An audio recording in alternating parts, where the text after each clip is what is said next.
읽겠습니다. 가인같이 하지 말라. 그는 악한 자에게 속하여 그 아우를 죽였으니 어떤 이유로 죽였느냐? 자기는 행위는 악하고 그의 아우의 행위는 의로움이라. 아멘. 요한일서 3장 4절부터 12절까지 본문입니다. 의를 행하고 그 형제를 사랑하라. 의를 행하고 그 형제를 사랑하라. 말씀해 주옵니다. 10절과 11절에 나와 있습니다. 10절과 11절 보시면 이러므로 하나님의 자녀들과 마귀의 자녀들이 드러나나니 무릇 의를 행하지 아니하는 자나 또는 그 형제를 사랑하지 아니하는 자는 하나님께 속하지 아니하니라. 우리는 서로 사랑할지니 이는 너희가 처음부터 들은 소식이라. 자, 하나님의 자녀들 어저께 살펴봤는데 하나님의 자녀들이라고 하는 것은 하나님의 형상을 닮은 자들을 가리키는 말이었습니다. 자, 이것을 오늘 두 가지 특징으로 설명하고 있는데 하나는 의를 행하는 것, 다른 하나는 그 형제를 사랑하는 것, 이렇게 두 가지로 설명하고 있습니다. 하나님의 자녀들은 하나님의 형상을 닮은 것이고 그 하나님의 형상을 닮은 자들의 특징이 어떤 것으로 나타나는가?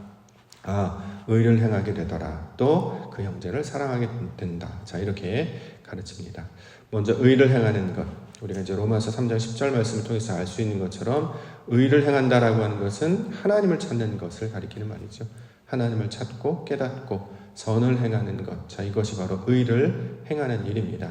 로마서 3장 10절과 11절 말씀에 보면 기록된 바 의인은 없나니 하나도 없으며 깨닫는 자도 없고 하나님을 찾는 자도 없고 다 치우쳐 함께 무익하게 되고 선을 행하는 자는 없나니 하나도 없다. 자, 하나님을 깨닫고 하나님을 찾고 선을 행하는 자가 없다는 거예요. 그렇죠? 근데 그 반대로 이해하면 되겠죠. 의인은 하나님을 깨닫고 찾고 선을 행하는 자가 바로 의인이다. 자, 이러한 자가 지금 없기 때문에 의인은 없다라고 이야기를 했죠. 그래서 이 땅 가운데 하나님께서 의인을 보내주셨죠. 그 의인이 바로 그리스도 예수셨습니다. 예수님께서는 하나님을 찾았고 하나님의 뜻이 무엇인지를 아셨고 또 선을 행하는 모습으로 우리 가운데 가르쳐주고 있기 때문입니다. 따라서 독생자이신 예수 그리스도를 통해서 우리는 하나님을 알 수 있습니다. 자, 하나님을 찾아야 된다고 했잖아요. 하나님을 찾고 깨닫고 선을 행한다. 어떻게 찾을 것이냐? 하나님 눈에 안 보이는데 어떻게 찾을 것이냐? 보이신 하나님, 독생자 예수 그리스도께서 그를 통해서 하나님을 찾을 수 있도록 해주셨어요. 그래서 그 주가 가르쳐주신 말씀을 우리가 그대로 배우고 그가 하신 삶의 모양, 그 본을 따라가면 하나님을 보게 될 것이다. 이렇게 약속해 주셨죠. 그래서 예수님처럼 할 때 하나님을 찾을 수 있고 하나님을 깨달을 수 있고 하나님의 뜻이 무엇인지를 알 수 있게 됩니다. 자, 그래서 우리는 예수님을 우리의 주인이며 구주이시며 우리의 목자라고 고백을 하고 있는 것이죠. 자, 이처럼 예수님께서 우리 가운데 가르쳐 주신 그 말씀, 또 우리 가운데 삶으로 보여주셨던 그 증거가 본이 되기 때문에 이것을 우리가 받아들이는 거예요. 마음으로 믿고 이것을 시인하고. 그럼 어떤 일이 벌어지느냐? 성경은 의에 이르고 구원에 이르게 된다. 이렇게 고백하고 있습니다. 로마서 10장 9절과 10절에 내가 만일 내 입으로 예수를 주로 시인하며 또 하나님께서 그를 죽은 자 가운데서 살리신 것을 내 마음에 믿으면 구원을 받으리라. 사람이 마음으로 믿어 의에 이르고 입으로 시인하여 구원에 이르느니라. 자, 믿어서 의에 이른다. 시인하여 구원에 이른다. 그 사람이 그것이 입으로 시인하는 것과 구원에 이르는 것이다. 자, 이렇게 이것을 의를 행하는 일로 설명하고 있습니다. 우리가 그를 믿으면 이걸 하나님을 찾는 것으로 내가 해줄게 하는 거예요. 여겨줄게. 우리가 예수님을 찾으면 그분의 말씀을 받아서 영접하면 받아들이면 칭의.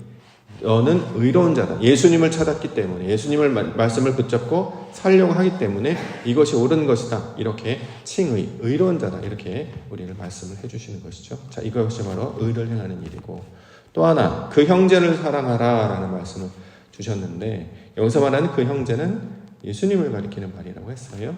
우리에게 있는 옆에 있는 혈육을 가리키는 말이 아니고 성경에서 말하는 형제는 예수님을 가리키는 말입니다. 그래서 예수님을 사랑하는 것이 바로 형제 사랑의 증거이지요. 예수님을 믿고 어떻게 사랑하느냐? 그 사람의 말을 믿는 거예요. 그분께서 우리 가운데 가르쳐 주셨잖아요. 말씀을 가르쳐 주셨어요. 그러면 그걸 믿고 받아들이게 되는 것이죠. 그리고 그 말씀을 따르게 됩니다. 이거를 성경은 사랑하는 것, 받아들이기 때문에 사랑하는 것이다. 자, 이렇게 이야기합니다.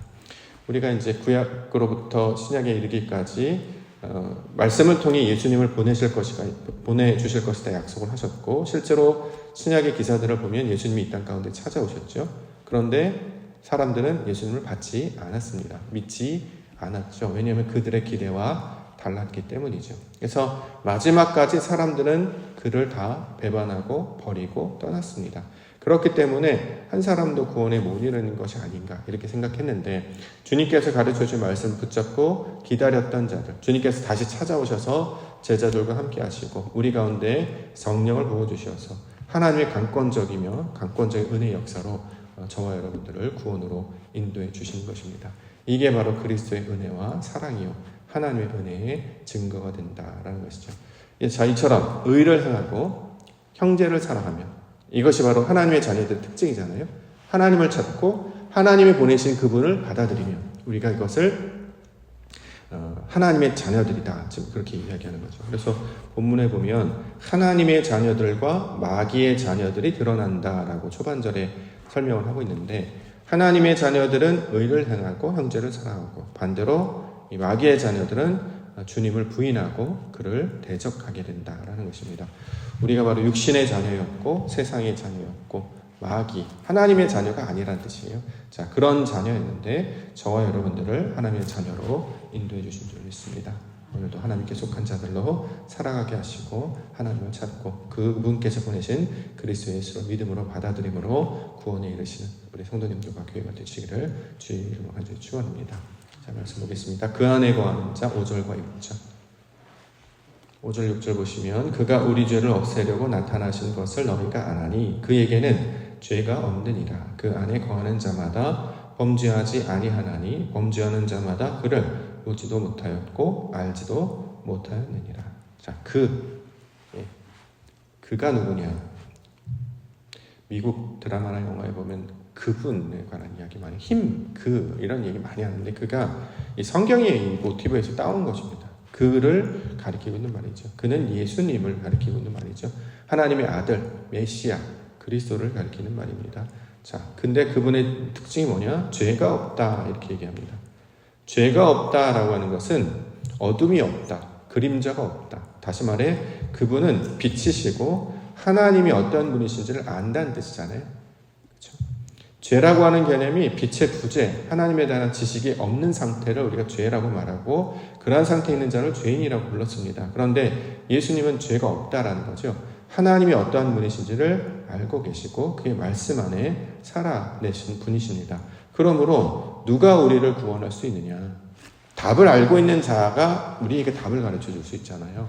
길을 아는 자가 우리의 길을 알려줄 수 있단 말이죠. 마찬가지로 하나님을 아는 자여야 우리를 하나님께 인도해 주지 않겠습니까? 우리가 이걸 반드시 기억해야 합니다. 그러므로 세상에서 말하는 모든 이야기들은 그렇게 귀담아 들을 필요가 없다라는 거예요. 왜냐하면 대부분의 사람들은 답을 몰라요. 그런 것이 아닐까 추측만 할 뿐이지 정답은 모릅니다. 그리고 그것을 자기 권위, 세상의 어떤 명성, 어떤 것으로 그냥 강력하게 소개하는 것 뿐이지, 그럴 수도 있고 아닐 수도 있다는 거죠. 고장난 시계처럼 2번은 맞아요. 근데 그 2번이 맞았다고 다른 것이 다 맞느냐? 그렇지 않단 말이죠. 아무리 위대하고 좋은 슈퍼컴퓨터라도 일기예보 제대로 맞추기 어렵잖아요. 사람 인생도 마찬가지입니다. 모든 것은 세상에서 말하는 사람들의 이야기는 하나의 의견일 뿐이지 절대 진리가 아니다라는 거죠. 그러므로 그걸 따라가게 된다고 하면 어쩌면은 나을 수도 있고 아닐 수도 있습니다. 근데 다 한때예요. 영원하지 않습니다. 근데 우리는 그 한때, 한철이 아니라 영원을 따라가는 자고, 우리의 문제를 해결하실 수 있는 분을 우리가 찾고 구하는데, 그것을 성경에서는 오직 그리스도밖에 없다라고 이야기하고 있습니다. 우리의 문제는 다른 것이 아니라 하나님을 알지 못하는 것에서 출발한단 말이죠. 어떠한 상황 가운데서도 이것을 하나님의 뜻으로 해석할 수 있어야 되는데 우리에겐 그런 능력이 부족해요. 그러다 보니까 어쩔 때는 낙심하고 어쩔 때는 넘어지고 어쩔 때는 기분 좋다가 또 하루아침에 급락하고 이렇게 오르락 내리락 하면서 마음이 흔들리게 된다는 거죠. 자, 그럴 때 누구를 붙잡아야 되느냐? 그를 붙잡아야 된다. 이렇게 이야기합니다. 그분이 바로 그리스도 예수시다라는 거죠. 자, 그분께서 우리의 죄를 없애려고 나타나셨다. 우리가 이제 하나님을 모르는 상태, 알지 못하는 상태였기 때문에 그분께서 우리 죄를 없애기 위해서 나타나셨다. 그 대표적인 증거가 이 땅으로 이제 찾아 내려오셨단 말이죠. 그리고 항상 죄인들과 함께 식사를 하시고 죄인들과 함께 교제하시고. 자, 그래서 우리가 틀렸음을 아심에도, 우리가 부족하고 무능력함을 아심에도 불구하고 항상 우리와 함께 해주셨습니다. 자, 그래서 우리와 함께 한다라는 그 말 자체가 돕다의 기본적인 개념입니다. 도와주세요. 하나님은 우리를 도와주시는 분입니다. 에베네셀 할 때 에셀이 바로 이제 돕다라고 하는 뜻인데, 하나님이 우리를 어떻게 도와주시느냐? 하나님이 우리와 함께 계심으로 도와주시는 거예요. 우리가 어디를 가든지 하나님은 거기 계시고 우리가 잘 가나 못 가나 지켜보는 게 아니고 예수님을 우리 가운데 보내셔서 우리가 어디를 가든지 함께 하셨어요. 다윗이 어디로 가든지 이기게 하신 것처럼. 그러므로 어디를 가는 건 두려워할 게 아니라는 거예요. 오른쪽으로 갈 수도 있고 왼쪽으로 갈 수도 있어요. 위로 갈 수도 있고 아래로 갈 수도 있어요. 그게 중요한 게 아니라 나와 주님께서 함께 계시는가. 그러면 그것이 감옥일지라도 저 밑일지라도 그곳은 하나님이 함께 계신 곳이기 때문에 흔들림이 없게 된다는 것이죠. 그래서 나와 함께 한다라고 하는 그 말이 사람들에게 큰 위로와 능력과 힘이 된다라는 것입니다. 모든 일을 혼자 겪는다고 하면 그것만큼 힘든 일이 없겠죠. 그런데 누군가가 그걸 알아봐줘요. 알아봐줄 뿐만 아니라 심지어는 찾아와서 돕습니다. 나의 형편에 맞게, 나의 처지에 맞게 그저 찾아와서 내가 쓰러지면 같이 와서 있고 내가 무너지면 무너진 상태로 찾아와요. 잘했다고 해서 흥분하지 않고 못했다고 해서 비난하지 않습니다. 항상 언제든지 함께 찾아오셔서 우리와 함께 거하시고 그때마다 돕는 분으로 우리와 함께 계신단 말이죠. 대표적인 특징 중에 하나가 가족이 이제 이런 개념이잖아요. 잘해도 가족이고 못해도 가족이에요. 잘하면 잘한 대로 기뻐하고 못했다고 해서 슬퍼하지 않습니다. 그렇게 우리와 든든하게 우리에게 누군가 있다라고 하는 그 말씀이 저와 여러분들의 큰 위로와 힘이 되는데, 자, 오늘 본문에서는 그분이 그의 역할을 하신다. 그래서 그 안에 거하라라는 말씀으로 우리 가운데 가르쳐주고 있습니다.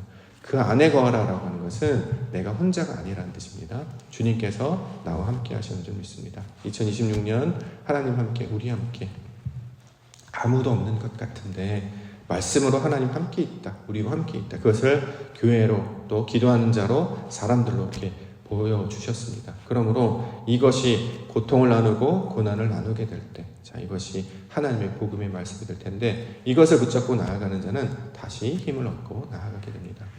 자, 절망 가운데 있는 자, 무익한 자가 어떤 사람의 지지와 관심 때문에 살아나는 이야기들을 듣습니다.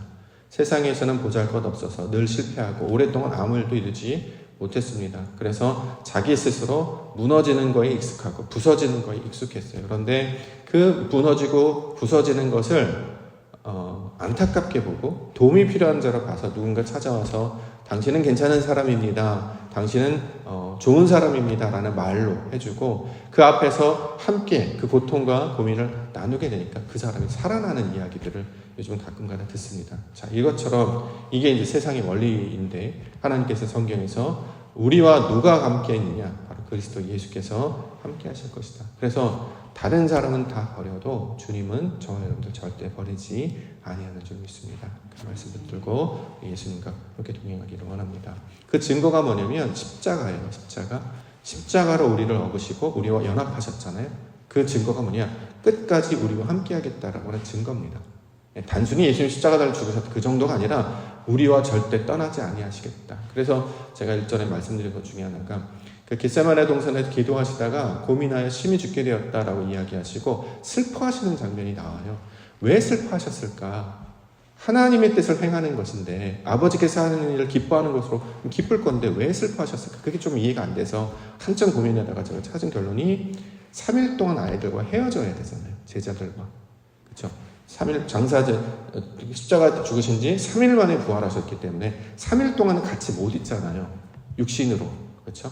그렇기 때문에 그 3일 때문이 아닐까라고 이제 저 혼자 결론을 내렸는데 부모님이 사랑하는 자녀들과 단 한순간도 떨어지면 힘들지 않지 않습니까? 이틀만 떨어져도 자식 걱정하고 아이 걱정하는데, 하물며 우리와 늘 함께 하는 것이 본인의 삶의 모든 것인데 그걸 못한다고 하니 얼마나 힘드실까? 그 순간 가운데 아이들이 무너지지는 않을까? 헤어지는 않을까? 요즘 자꾸 흉흉한 소식들을 들어요. 아이들이 불의의 사고로 이제 사고를 당하거나 또는 목숨을 잃거나 하는 이야기를 듣습니다. 많이 세상이 황폐해지고 흉흉해졌다고 생각하는데, 만약 그것이 우리 아이의 이야기라면 얼마나 놀라겠습니까? 그것조차 고민하시고 슬퍼하시는 장면을 보면서 얼마나 우리를 사랑하시는지를 그 기사를 통해서 우리는 이해할 수 있게 됩니다. 자, 우리와 십자가의 증거를 기억하시며 주님과 동행하는 성도님과 교회가 되기를 원합니다. 7절 8절 하나 더 보겠습니다. 자녀들아, 아무도 너희를 미혹하지 못하게 하라. 의를 행하는 자는 그의 의로우신과 같이 의롭고 죄를 짓는 자는 마귀에게 속하나니 마귀는 처음부터 범죄함이라. 하나님의 아들이 나타나신 것은 마귀의 일을 멸하려 하십니다. 자, 마귀가 하는 일의 특징이 뭐냐면 미혹하다라는 겁니다. 미혹은 뭐냐면 길을 잃어버리게 하는 것, 빗나가게 하는 것, 방황하게 하는 것. 자, 하나님께 똑바로 나가야 되는데 자꾸 시선을 흩어뜨리고 그것을 자꾸 벗어나게 하는 것, 이걸 미혹이다라고 이야기합니다. 자, 베드로가 물 위를 걷다가 물에 빠지면 미혹당해서 그렇죠. 주님을 바라보지 못하고 시선을 뺏기니까, 환경을 바라보니까, 자신을 바라보니까 나는 무능력하고 난 이걸 못하는 게 무너진단 말이죠. 자, 이게 미혹이라는 거예요. 세상은 끊임없이 잘 가다가 우리말로 삼천포 빠진다 이 말이에요. 엉뚱한 길로 자꾸 빠지는 거. 신앙을 하는 목적이 무엇인지를 늘 우리는 일깨워야 합니다. 우리는 하나님을 만나고 그분을 찾고 그분께서 기뻐하시는 일을 감당하는 것이 신앙의 모든 목적이 된단 말이죠. 근데 가끔 가다가 어떤 사람이 칭찬하거나 어떤 사람 비난하면 거기에 마음이 뺏겨요. 잘한다고 하니까 막 마음이 막 올라와가지고 뭐 우쭐하고, 이쪽에서 뭐 뭐라고 하니까 거기에 막 낙심해갖고 뭐 슬퍼하고. 근데 그거에 이제 연연하지 않게 된다는 거죠. 마침내 우리는 그것으로부터도 이제 자유하여서 그런 것에 이제 연연하지 않고 뚜벅뚜벅 주님과 동행하는 자로 나아가게 되겠습니다만, 그것들 가운데 연약할 때는 자꾸 이제 흔들림이 있다라는 것이죠. 근데 놀라운 것은 길을 잃어도 근심하지 않을 것은 목자가 계신다는 생각을 하면 됩니다. 목자는 절대 우리를 잊어버리고 잃어버리지 않기 때문에 그렇습니다. 그분께서 다시 찾아와 저희 여러분들 인도해 내실 거예요. 그래서 기억하고 있기만 하면 됩니다. 이게 이제 지난주에 스가랴였잖아요. 기억하시는 하나님, 사람들은 잃어버려도 하나님은 잊어버리지 않는다. 한 번도 잘한 적이 없는데 어렸을 때 너는 이뻤어 라고 말하면서 평생 사랑해 주셨던 그 부모님의 사랑처럼 우리 하나님께서는 저와 여러분들을 기억해 주신다라는 것이죠. 자, 이 말씀을 우리가 오늘 함께 마음에 새기기를 원합니다. 하나님을 찾을 때에, 예수 그리스도를 사랑할 때에 하나님을 만나게 되는 영광을 보게 되실 줄 믿습니다. 우리와 함께, 하나님 함께, 우리와 함께 하신다는 그 마음 가운데 주님을 모시고, 이걸 이제 9절에서는 하나님의 씨가 그의 속에 거한다라는 말씀으로 표현을 했는데, 말씀을 붙잡고 약속을 붙들고 나아감으로 말미암아 온전한 하나님의 영광, 하나님 나라 백성 되시는 성도님들 교회 되시기를 주의 이름으로 간절히 축원합니다. 기도하겠습니다.